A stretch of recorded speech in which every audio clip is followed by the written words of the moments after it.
कालदरे गावामध्ये खऱ्या अर्थाने कालदरे गावातल्या ग्रामस्थांसाठी आनंदाचा दिवस. 6वं वर्ष आहे सप्ताह करत असताना आजचा दुसरा दिवस आहे आणि आपण सांगितलं की या ठिकाणी कार्यक्रमाला खास करून आवर्जून युवा नेते आमदार अतुलजी बेनके हे देखील उपस्थित आहेत. कारखान्याचे डायरेक्टर संतोष नाना खैरे आहेत. या ठिकाणी या विभागाचे पंचायत समिती सदस्य दिलीपजी गांजाळे आहेत. माजी जिल्हा परिषद सदस्य आणि माझे सहयोगी भाऊ देवाडे आहेत. त्या ठिकाणी पंचशील चतुर आहेत. सूर्यकांतजी हांडे आहेत. त्याचबरोबर नव्याने सुरुवात झालेली आमचा अजिंक्य असेल, ललितजी असतील, सर्वच मंडळी. कारण एवढा वेळ घालवला तर आमच्या महिला जरा कंटाळतील. कारण तसंच महाराज वेळ आपण त्यालाच घेतला. आम्हाला एवढी पळापळ झाली की आमदार साहेब खामोंडीमध्ये तुम्ही होता तेव्हा मी खारवण्यामध्ये कार्यक्रम करून आले आणि मी जाताना पाहत होती की तुम्ही गायमुवाडीमध्ये त्या ठिकाणी होता. त्याच्यानंतर मी नेतवडला गेली. नेतवडला पुणमताईचा त्या ठिकाणी वाढदिवसाचा कार्यक्रम नव्याने बिनविरोध निवड झालेली महिला. इथून निघाले बल्लाळवाडीला 2 वाढदिवस केले. त्यांना सांगत होतो पोचतोच. इथे आल्यानंतर आणखीन अर्धा तास गेला. परंतु कसं असतं की कोरोना आहे म्हणून आम्ही आजही सर्वच नियम पाळतो शासनाने दिलेले. आणि एकीकडे आम्ही म्हणतो अंतर पाळा, हे करा ते करा. आणि महाराजांनी सुद्धा कबूल केलं की कोरोना काय अजून पूर्णपणे गेला नाही. अजूनही 12-14 पेशंट रोजचं आम्ही बघतो. आमची जबाबदारी आहे प्रशासन म्हणून आम्हाला पाहावं लागतं. आणि एवढ्या गर्दीने बसून इतकं 2 तास 3 तास आपण लोक आहात आणि माझा जीव भांड्यात पडत नव्हता की कधी एकदाच संपतंय. परंतु निश्चितपणाने सप्ताहासारखा कार्यक्रम दरवर्षी सालाबादप्रमाणे आपण मोठे उत्साह करतो आणि तो झालाच पाहिजे. परंतु नियम पाळून कुठलाही कार्यक्रम केला तर योग्य. कारण आपल्याला 7 दिवस कार्यक्रम करायचा आहे. 7 दिवस एकत्र यायचे आणि 7 दिवस एकत्र आल्यानंतर आपल्यामध्ये जर एखाद्याला प्रॉब्लेम झाला तो सगळ्यांना बाधित होईल आणि मग सगळ्यांचं लक्ष इकडे. कारण आदिवासी विभागात आपण फार सुखी आहात. कारण पूर्वपट्ट्यामध्ये मोठ्या थैमान घातलं, जगात थैमान घातलं, पण आदिवासी पट्टा त्या मानाने सुरक्षित होता. या ठिकाणी भाऊदेवाड्यांनी सांगितलं, या मंदिराची गाथा सांगितली. मी तर एकच म्हणत असते की जे काही होत आहे, जे काही देतो, देणारे आम्ही निमित्त आहोत, करता करविता तो आहे.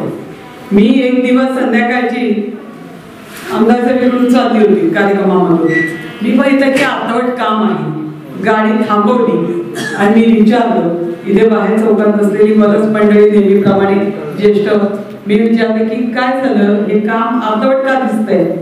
कारण सभामंडप म्हटलं की माझा फार महत्वाचा विषय आहे. कारण संपूर्ण तालुक्यामध्ये 250-300 सभामंडप आपण दिले असतील, पण ते कशासाठी की उद्याची घडणारी मुलं आहेत ना. आज या मुलींना बघितलं मी इथे, त्या टाळ घेऊन होत्या, शिकलेल्या सुशिक्षित. परंतु काल ते अखिल आपण बघितलं की गणपत फुलवड्यांच्या इथे शिंदेताई त्या ठिकाणी प्रवचनाला होत्या. आणि मग अशा वेळेला निश्चितपणाने वाटतं की उद्याची पिढी घडताना त्यांच्यावर संस्कार झाले पाहिजे. आणि संस्कार व्हायचे असतील तर कार्यक्रम बंद नाही झाले पाहिजे. पाऊस असेल, वारा असेल, थंडी असेल, ऊन असेल, या ठिकाणी आडोसा असेल तर 4 माणसं जमतात. त्यावेळेला तेवढीच जागा होती. आम्हाला आपण सांगितलं, आम्ही विचारलं, वाढवून दिलं, मोठं झालं. आता तुमचं असं आहे, कसं असतं की देणाऱ्याने देत जावं, देणाऱ्याचे हातच घ्यावे, अशा परिस्थितीत एवढी गरज बंदाला कळतं असं नाही. परंतु मिळत असेल तर का सोडावं. त्यामुळे कोण काय म्हटलं, कोणी काय दिलं नाही दिलं त्याच्या भानगडीत आम्ही पडत नाही. का तुझे आपल्याला काय कारण नाही. आपल्याला काय करता येतं तेवढं करतो, बघायचं आणि लोकांसाठी करायचं. तुमचं प्रेम आमच्यावर, आमचं प्रेम तुमच्यावर. भाऊनी भाऊच्या काळात खूप चांगल्या पद्धतीने जिल्हा परिषदेच्या मतदारसंघात काम केलेलं आहे. त्यामुळे वेगळं सांगायची गरज नाही. त्याच पद्धतीने त्या धर्तीवर या ठिकाणी गांजोळ्यांना वाटतं सगळं काही माझ्या मतदारसंघात तिकडे यावं, या ठिकाणी बन्सी शेठ काय वाटतं, मग यांना वाटलं तर काय सोपं विशेष नवल आहे. आता मग हे सगळं बघून बघून अजिंक्य सुद्धा मागे लागणार आहे, ललितजी पण मागे लागणार आहे. मग मला एकच म्हणायचे, मी जिल्हा परिषद सदस्य आहे, परंतु मी या तालुक्यात नाही हा शब्द वापरला नाही आणि संप्रदायाच्या बाबतीत तर बिलकुल नाही. सगळ्यात पहिली गोष्ट म्हणजे स्मशानभूमी चांगली असावी. आयुष्यभर रस्ता करतो, आयुष्यभर कुटुंबासाठी करतो, नातेवाईकात करतो, गेल्यानंतर येणाऱ्यांना नीट येता येत नाही, तो रस्ता नीट झाला पाहिजे, स्मशानभूमी चांगली झाली पाहिजे. आलं तर पाऊस असेल ऊन असेल त्याला अनुसरण मिळालं पाहिजे, हा माझा सिद्धांत आहे. त्याचबरोबर आरोग्याच्या सुविधा देत असताना बिलकुल कॉम्प्रोमाइज नाही. सभागृहात भांडायचं, परंतु आरोग्याच्या सुविधा चांगल्या मिळाल्या पाहिजे त्याच्यासाठी लढायचं. जगलो टिकलो तर पुढचं बघणार आहोत आणि त्याचप्रमाणे संप्रदाय जपायचा. आणि हा संप्रदाय जपत असताना मला हे काम करण्याची संधी मिळाली. मी म्हणते मला पुण्यकर्म करण्याची संधी मिळाली, हे माझं भाग्य. तुम्ही मागितलं मी दिलं, मी देणारे कोण नाही, देता ते करविता तो आहे, परंतु देण्याची संधी मिळाली आणि मला ते करता आलं माझ्या माता भगिनींसाठी, माझ्या ज्येष्ठांसाठी आणि माझ्या उद्याच्या घडणाऱ्या पिढीसाठी. त्यामुळे मी अपेक्षित कधीच तुम्हाला कमी करून देणारच नाही, मी काळजीच करू नका. आपण बहिणी मंडळ साहित्य सुद्धा तुम्ही परवा सांगितलं, आमचा काल सुरू होतोय आणि म्हटलं लगेच तुमच्याकडे पाठवून देतो. आज एक तिकडे गेलो, तिकडे सांगितलं काढावे व्यवस्थित, उद्या पाठवून देतो. सांगायचं तात्पर्य एवढंच की महाराज हे सगळं आम्ही करत असतो, परंतु तुम्हाला आवर्जून सांगायचंय तुम्ही जवळचे आहात. काय होतं की तुम्ही प्रबोधन करणारी लोक आहात.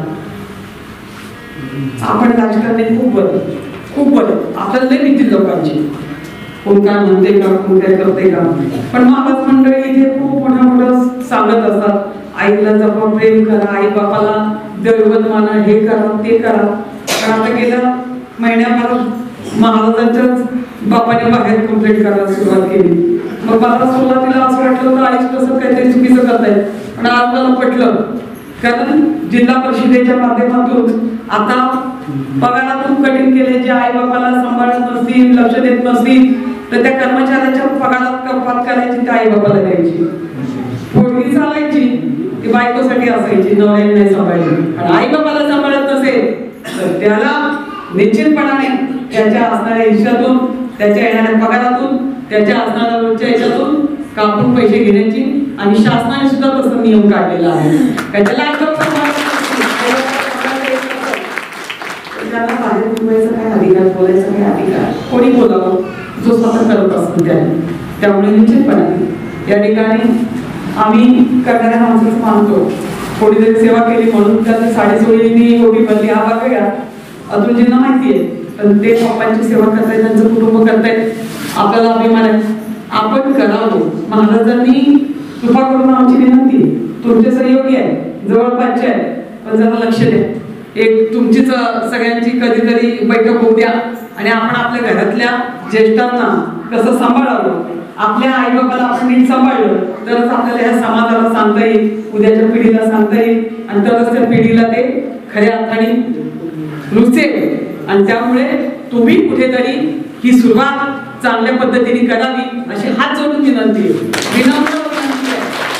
कारण ज्याला आई बाप सांभाळता आलं त्याला काही तू काळजी करू नको, काही करू नको, तीर्थाला जाऊ नको, इथंच विठ्ठल रुक्माई त्यांच्यात बघ, त्यांची सेवा कर, कुठं जायची गरज नाही. तुम्ही लोकांना सांगते पण आम्ही आता तुम्हाला सांगायची वेळ आली, हे माझं मी दुर्भाग्य समजते. अशी वेळ येऊच नाही. माझ्या उद्याच्या घडणाऱ्या मुलं यांना आपण सांगतो, शिकवतो, घरात शुभम करून ते राहिलं नाही. आजी आजोबा पहिले घ्यायचे, आमच्या आजी आजोबा आमच्याकडे संध्याकाळी सांगले, हातपाय तोंड धुतलं शाळेत आलो की शुभम करोती म्हणा की आम्ही म्हणायचो. आता ते राहिलं नाही, एकत्र कुटुंब पद्धती राहिली नाही, मोबाईलचा जमाना आलाय. जेवताना सुद्धा माणसं मोबाईलवर बोलायला लागली, मोबाईलवरच बघायला लागली.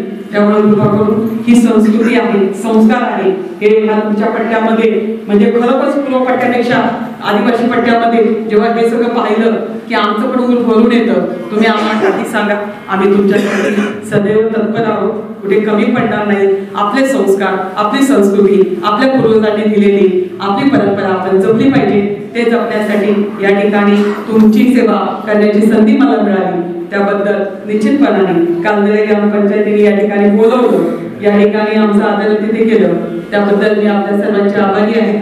या ठिकाणी जास्त न बोलता येणाऱ्या काळामध्ये खरोखर महाराज कोरोना आता येणारच नाही, कारण आता कोरोना हद्दपार आपण करूया, शासनाने दिलेल्या नियमांचं पालन करून करूया तरच ते होईल एवढंच सांगते आणि या ठिकाणी थांबते. चैतन्य ज्वेलर्स आपल्यासाठी घेऊन येत आहे शुभमंगल महोत्सव 2021. कालावधी दिनांक 28 जानेवारी 2021 ते दिनांक 28 मार्च 2021 पर्यंत. गावठी चांदी खरेदी केल्यास मजुरीसह मोफत. जितक्या वजनाचे सोने तितक्याच वजनाची अगदी चांदीही मोफत. शुभमंगल महोत्सव 2021. कालावधी 28 जानेवारी 2021 ते 28 मार्च 2021 पर्यंत. फक्त चैतन्य ज्वेलर्स, सराफ आणि मनी लेंडर्स. पत्ता मुंजाबाद चौक, ओतूर. त्याचप्रमाणे दुकान number 12, 13 Sai plaza complex, Pune Nashik highway, Alephata. Shubhmangal महोत्सव 2021 फक्त चैतन्य ज्वेलर्स मध्ये. तेव्हा आजच संपर्क करा आणि आपल्या शुभ कार्यासाठी सोने चांदीचे दागिने फक्त चैतन्य ज्वेलर्स मध्येच करा. चैतन्य ज्वेलर्स, आपल्या हक्काची पेढी.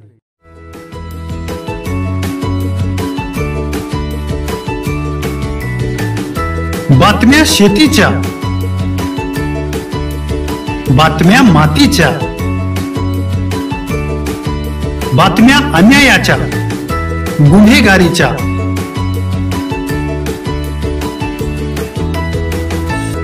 राजकारणाच्या आणि समाजकारणाच्या, शोषणाविरुद्ध बुलंद आवाज, जनसामान्यांच्या हुंकाराची गाज, सत्कार्याला प्रोत्साहन, दुष्कृत्याला अनुशासन, निर्भीड, निस्पृह, सडेतोड, बेधडक आणि रोखटोक म्हणजेच विघ्नहर टाइम्स. शोध बातमीचा, ध्यास सत्याचा. आपलं चॅनल, आपली बातमी. सबस्क्राईब तर कराच, पण बेल आयकॉनवर क्लिक करायलाही विसरू नका.